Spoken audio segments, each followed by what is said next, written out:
ह्या केसमध्ये दिसणारी ही 22 वर्षाची शिल्पा दिसायला अगदी एक सामान्य मुलगी होती. तिची स्वप्न सुद्धा इतर मुलींप्रमाणे साधी होती. पण तिच्या आयुष्याला अचानक असं वळण मिळालं की ज्याची कहाणी ऐकून आज सुद्धा लोक चकित होतात. शिल्पाचं घर गुजरातमधील सुरत येथे होतं. तिचे आई वडील तिथेच राहत होते. मात्र नोव्हेंबर 2024 मध्ये शिल्पाने आपलं घर सोडलं आणि ती दिल्ली येथे गाझियाबाद येथे आली. त्यावेळी तिचा हा निर्णय तिच्या आयुष्याची शेवटची वाट ठरेल याची कुणाला सुद्धा कल्पना नव्हती. 26 जानेवारी 2025च्या सकाळी संपूर्ण देशात प्रजासत्ताक दिनाच्या तयारीला जोर आलेला होता. पण याच सकाळी दिल्लीतील गाझियापूर परिसरात असं काय सापडलं ज्यामुळे पोलीस, मीडिया आणि सामान्य नागरिक सुद्धा हादरून गेले होते.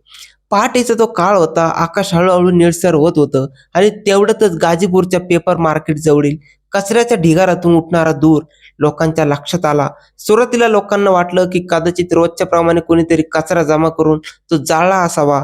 पण तेवढ्यातच सगळ्यांची नजर या विचित्र सुटकेसकडे गेली आणि तिथेच सगळ्यांचे पावले थबकली.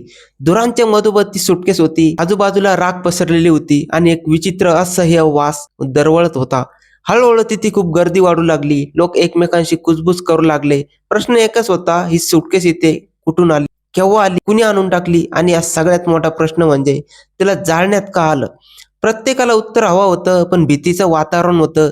झपाट्याने दाट होत चाललं होतं. अखेर कुणीतरी घाबरून गाझीपूर पोलीस ठाण्याच्या पीसीआरला कॉल केला. कॉलमध्ये स्पष्ट सांगितलं गेलं की पेपर मार्केट, शिवाजी रोड ते आंबेडकर चौक यांच्यामध्ये जळणाऱ्या कचऱ्याच्या ढिगाऱ्यात एक संशयास्पद सुटकेस आहे आणि त्यात काहीतरी विचित्र दिसत आहे.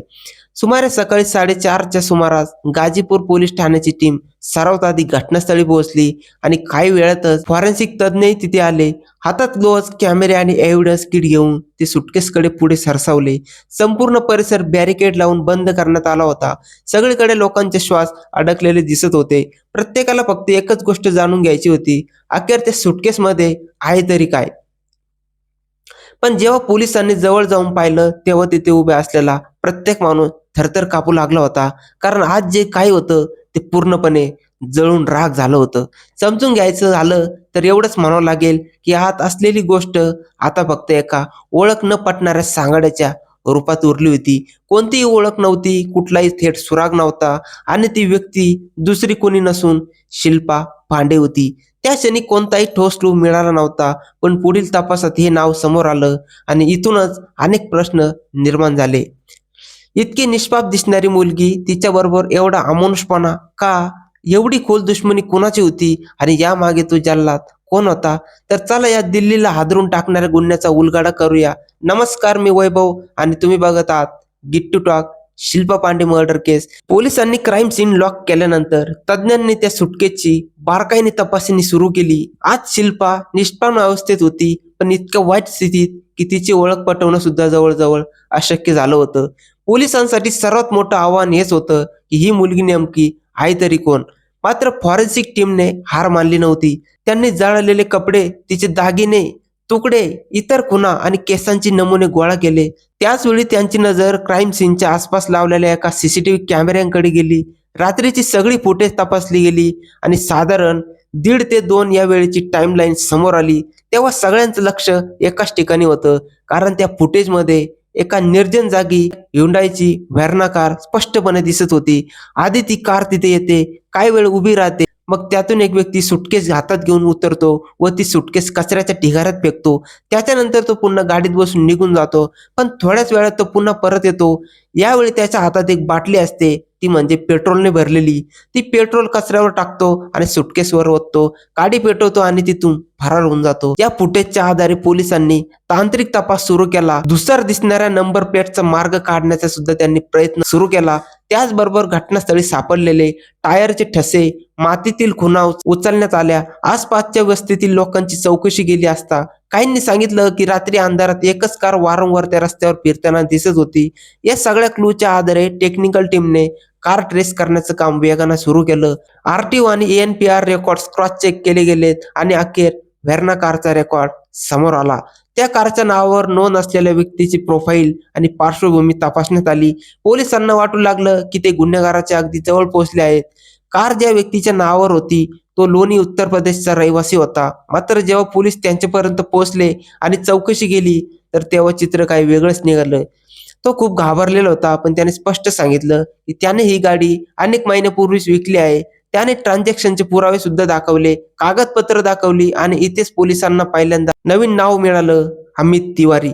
विक्रेत्याने खरेदीदाराचं नाव, फोन नंबर आणि पत्ता पोलिसांना दिला आणि केसला एक नवी दिशा मिळाली. यानंतर पोलिसांनी एकाच वेळी 2 दिशांनी तपास सुरू केला. पहिलं विक्रेत्यानं दिलेल्या नंबरवर कॉल आणि व्हॉट्सअप करून तो अजून सुद्धा अमितशी संबंधित आहे का याची खात्री करणे. दुसरं म्हणजे आरटीओ रेकॉर्ड मधील पत्त्यावर ग्राउंड व्हेरिफिकेशनसाठी लोकल टीम पाठवणे. फोन नंबर ऍक्टिव्ह असल्याचं समोर आलं आणि सीडीआर साठी टेलिकॉमकडे विनंती करण्यात आली. सीडीआर मधून स्पष्ट झालं की तो वारंवार पूर्व दिल्ली आणि गाझियाबाद परिसरातील टॉवरशी कनेक्ट होता. पोलिसांनी त्या पत्त्यावर रेड टाकण्याची योजना आखली, पण त्याआधी सर्व्हेलन्स लावण्यात आला.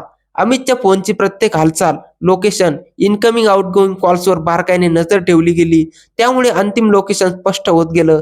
दुसरीकडे लोकल व्हेरिफिकेशनसाठी लँडलाईन आणि शेजाऱ्यांनी सांगितलं की अमित इथेच राहतो. त्याने नुकतीच एक कार घेतली होती आणि तो कॅब चालवतो. 27 जानेवारी 2025च्या सकाळी पोलिसांनी फ्लॅटवर धाड टाकली. दरवाजा उघडताच आतमध्ये अमित तिवारी सापडला. याच्याकडून हुंडाई व्हर्नाची किल्ली, काही कागदपत्र आणि मोबाईल सुद्धा जप्त करण्यात आला आणि त्याला तात्काळ अटक करण्यात आली. अटकेनंतर एक धक्कादायक आणि विचित्र चित्र समोर आलं. फोन रेकॉर्ड ठेवण्यात आले तेव्हा त्याचा चेहरा एकदम उतरला. या चौकशीत त्याने आणखी एक नाव घेतलं, अनुज. अमितने कबूल केलं की तो या गुन्ह्यात एकटा नव्हता. त्याचा मित्र अनुज शर्मा यामध्ये तो सहभागी होता.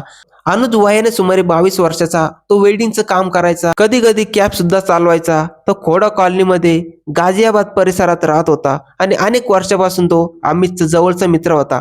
चौकशीत विचारण्यात आलं की शिल्पा कोण होती आणि तुझं तिच्याशी नातं काय, तेव्हा अमितने सांगितलं की ती माझी चुलत बहीण होती. हे ऐकून पोलीस सुद्धा हादरले. मग त्याने सांगितलं की तो तिच्यावर प्रेम करत होता. शिल्पा पांडे ही 22 वर्षाची, दिसायला सुंदर, गुजरातच्या सुरतमध्ये राहणारी एक सामान्य कुटुंबातील मुलगी होती. कुटुंबाला तिचं साधं आयुष्य हवं होतं, पण नोव्हेंबर 2024 मध्ये ती घर सोडून अमितकडे दिल्ली गाझियाबादला आली. दोघं एकाच भाड्याच्या घरात एकाच खोलीत राहू लागले. लिव्ह इन रिलेशनशिप मध्ये सुरुवातीला सगळं नवीन आणि रोमांचक होतं, पण हळूहळू त्यांच्यामध्ये भांडणं वाढू लागली. शिल्पा लग्नासाठी आग्रह धरू लागली. अमित मात्र घाबरला होता, कारण सत्य बाहेर आलं तर समाज, कुटुंब आणि कायदा सगळे त्यांच्या विरुद्ध उभे राहिले असते. शिल्पाने धमक्या देण्यास सुरुवात केली आणि तणाव टोकाला पोहोचला. अखेर 25 जानेवारी 2025च्या रात्री भांडण एकदम जोरदार झालं. अमित दारूच्या नशेत होता आणि रागाच्या भरात त्याने शिल्पाचा एकदम गळा आवळला. क्षणात सगळं संपलं. घाबरलेल्या अमितने अनुजला बोलावलं. दोघांनी मिळून मृतदेह सुटकेसमध्ये टाकला, गाडीत ठेवला आणि तो दूर नदीत फेकण्याचा प्लॅन सुद्धा केला. पण 26 जानेवारीमुळे चेकिंग कडक होती, म्हणून त्यांनी गाझीपूर पेपर मार्केटचा निर्जन भाग निवडला. पेट्रोल ओतून सुटकेस जाळली आणि ते तिथून फरार झाले. हा केस एकच गोष्ट शिकवतो, वासना आणि चुकीच्या इच्छा माणसाला आंधळ करतात. कृपया तुमच्या इच्छा नियंत्रणात ठेवा. हा व्हिडिओ जास्तीत जास्त लोकांपर्यंत नक्की पोहोचवा.